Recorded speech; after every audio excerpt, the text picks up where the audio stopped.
the same moves now.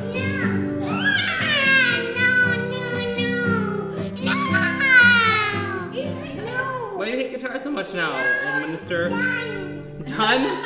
It's unbelievable. I'm still making the most of this kind of time being on lockdown. Okay, I'm done playing guitar. Okay. I'm still working, and Laura, to her credit, has been just an incredible, mom and awesome with Eden. One teddy. Only one teddy. It's like I can work, and then when I'm done, there's no commute or whatever. It's like I literally just get up from my office and walk into the kitchen and spend family time. My dad and I have the porch. I always figured I would be a parent, but it was not something where that was my mission in life to be a parent or a dad. A red dog on a blue tree. A blue dog. It's there's just this whole different level of love in your heart that you can't know or experience or understand until you have a child. I know. That's the spider, I know. More than anybody else, I get to mold her from the very beginning and not mold her to my own designs, but at least I can instill these incredible beliefs in her at such an early age that then I just see the potential for what she can accomplish being so limitless, With a blanket over him. If I can just sort of show her that pretty much anything is possible, it really truly is, what will that look like, right? What can she do in this world? What can she accomplish? And then how much impact can she have? And then can she spread that to other people? And so I'm trying to do that, I guess, with my coaching and my training and my mentorship and my leadership and all these things that I'm doing. And then it would be bizarre if I wasn't also trying to do that for my daughter.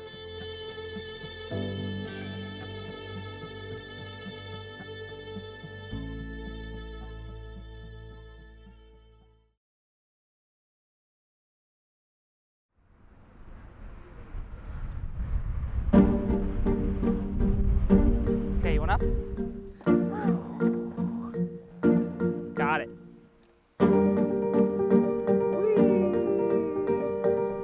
I grew up in rural Maryland. So my early childhood was me, my sister, other kids in this neighborhood, sometimes my cousins. We would play in the woods behind our house. We would pick wild onions during the summer and rinse them off and eat them. Or I'd go hiking in West Virginia with my family and be picking wild blackberries and berries and things. It was a very close-knit community where my going away party was in my friend's barn. And then we moved cross country to San Diego. I went to a private school in La Jolla. We go from that to an environment where nobody knew me, and I was this pudgy kid with glasses who really wanted to fit in. And it's almost kids can smell it when you really want to fit in and you want to be accepted. They kind of can be extra mean or extra harsh. So, I think that probably had some baggage that then affected me going into adulthood too, and feeling maybe I'm not good enough and I don't belong.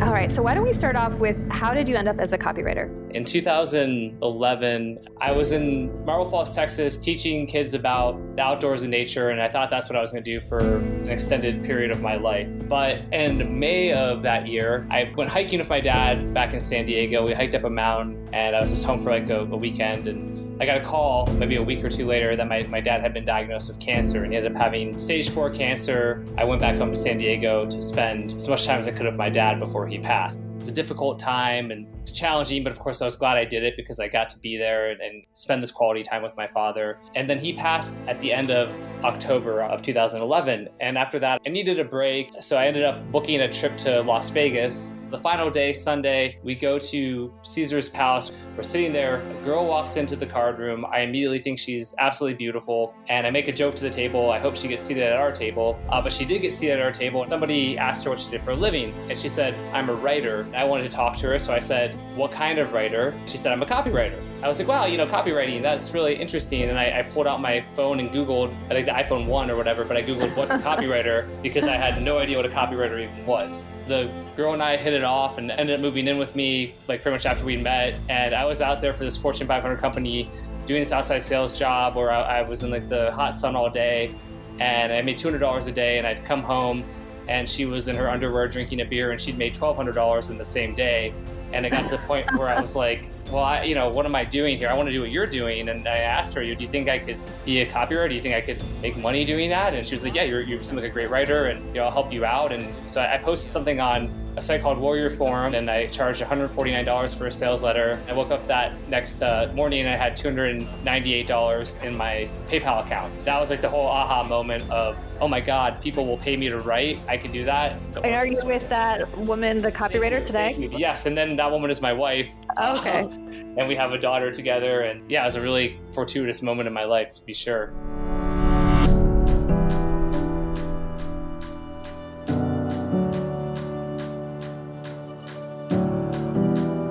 What you guys are gonna see is I'm actually only gonna have like 12 or so slides here on this entire PowerPoint.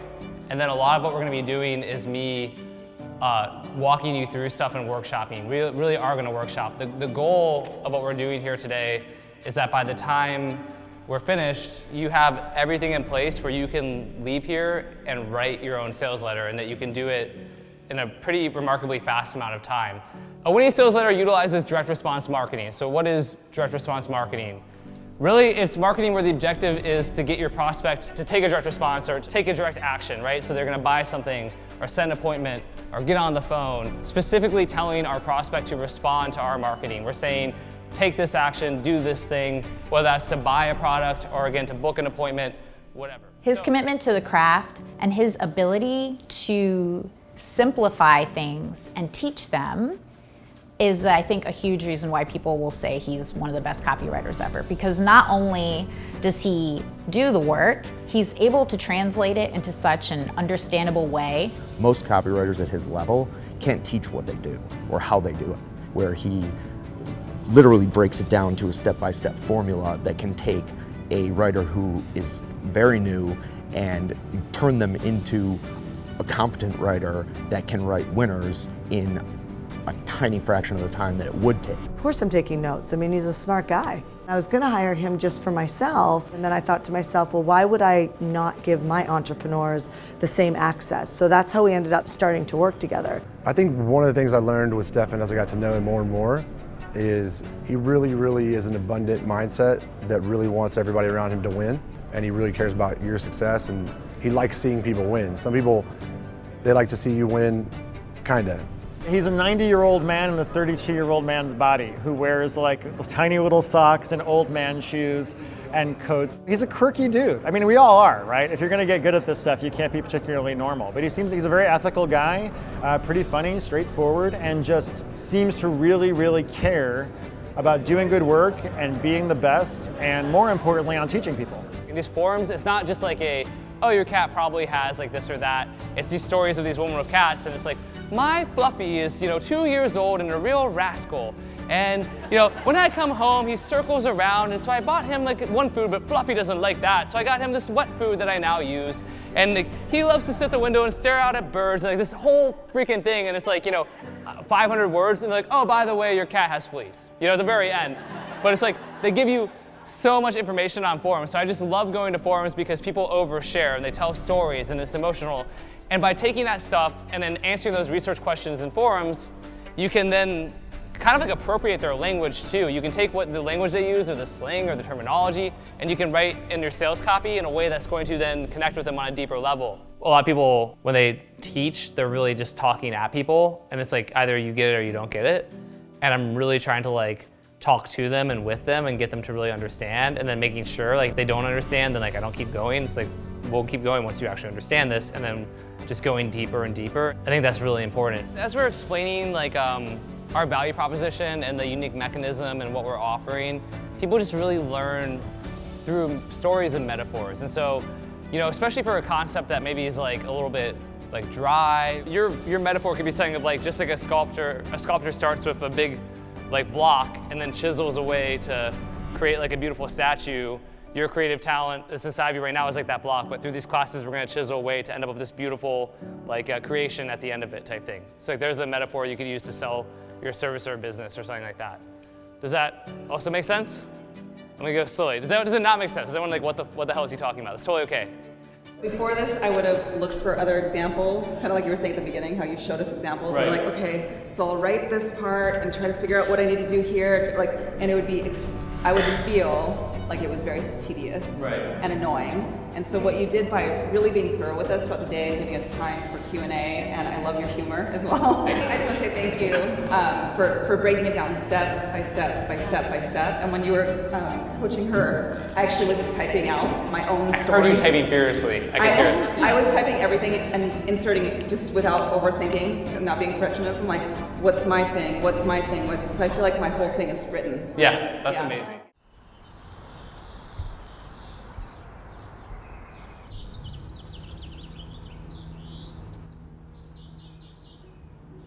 I've always been a critical thinker. I've always been a bit of a contrarian. I've always liked looking at different perspectives. So whatever like the status quo is, and like how can I do it differently and better. For every new piece that you write, there's something new to learn, there's something new to share, and there's something new to try. And there is probably nobody who lives and breathes that fact more than Stefan. Stefan understands being great is not something that happens to you, it's something that you work at. Right? I've never seen him just kind of be like, hey, I'm amazing and I'm always going to be amazing. The guy's always hustling. He's always working. He's always trying to learn. Every new piece, even if it's like a gut health offer, he'll start from the very beginning and he'll research from the very beginning all over again. And guess what? That's how he finds a brand new pain point or this related pain point that hasn't been talked about yet. I'm never stoked to write copy. I'm never stoked. I got really burned out in like 2017, 18. Because it was always like, I have to write copy. And I thought about it from the perspective of like, no, I get to write copy. I'm getting paid to be creative. I'm gonna get paid to do research and learn new things. I'm gonna get paid to come up with unique ideas and to craft a story. Those are things that I love to do. It's not like I don't know what to do. It's like I always start at the same place. Start doing research and then suddenly you find a story from somebody that's just really interesting. There's a flow thing that happens, like a flow state. But really it's because I'm uncovering unique and original ideas, ideally that nobody's ever had before, and I'm going to put them into like, you know, this format that then will get people to take action.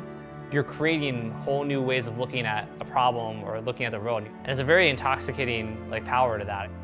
What I think is just absolutely unbelievable about Stefan is his speed and his endurance and his ability to do this day in and day out at such a high level. And to get so much work out there. And I told him yesterday when we had this first conversation, I was like, you have changed the way that I approach my own production schedule because I know that it's such a powerful lever to be pulling on, but I almost didn't even know it was possible until I saw it being done the way you're doing it. I mean, I think there's different levels of obsession. Name the basketball player who like wanted to be the best at free throws, so they shot like 1,000 free throws a day every day type thing. All right, so we're gonna jump right in with research, which is the R in RMBC. For me, it's as simple as just writing every day and then studying what's working and then wanting feedback and taking feedback and then applying that feedback to what you're doing to continuously improve your craft. We can see there's a ton of these forms anyway, right? So let's look at what we got here. This is weightloss.fitness.com. But they show up really fast. So I also want to make sure it's active, and it is. So weight loss of health conditions is kind of interesting. I need to do this for me and only me. I need to prove to myself that I am strong and will be able to accomplish anything. I want my husband to look at me with pride and say, this is my wife, and look how great she looks. Okay, that won't happen, but he will be very proud of me. He has always supported me in all of my goals. That is when I actually set them. I don't want to keep letting him down with failure. He does not care what I look like, I don't believe. It is really hard to keep failing. I want to prove to him that I can do this, that I am strong enough. She's not talking about, having sex with her husband. She wants his admiration and respect and him to be proud. So you just see all of this stuff here and it's that's all going to this research, right? What are their hopes and dreams? It's a bunch of this shit. What are their victories and failures? Well, not a ton of victories here, but the failures, failing, going from 10 to 12 and then not from 12 to 10 and then back. I mean, tons of stuff there. You could write out, married, sister, stuff like that. There's just one little thing like this is awesome. And by the way, I think she kind of keeps updating it here. She does. So I'm gonna read through this. I'm gonna pause it. But man, that's just this gets me, you can hear I'm talking faster and I'm a little more excited because like I just love this stuff with research. It gets me really, really amped. Okay. Seriously though.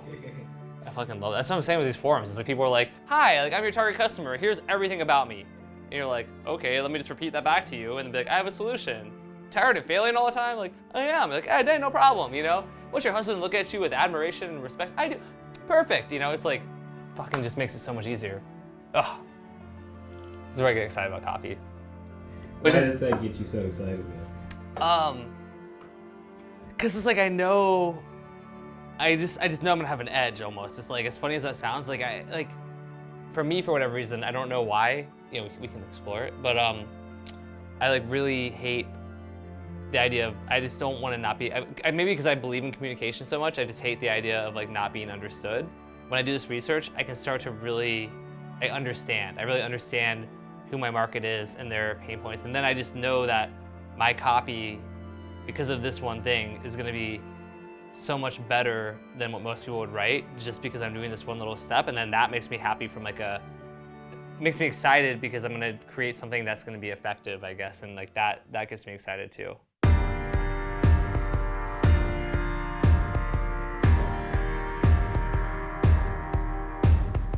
The most I can do being here on this earth in this time is to do something that matters, right? That's something I get to do. I get to choose that. I didn't get to choose when I was born. I got really lucky, my background, anything else, but I get to choose what I do with what I have. And what I have is like a tremendous gift.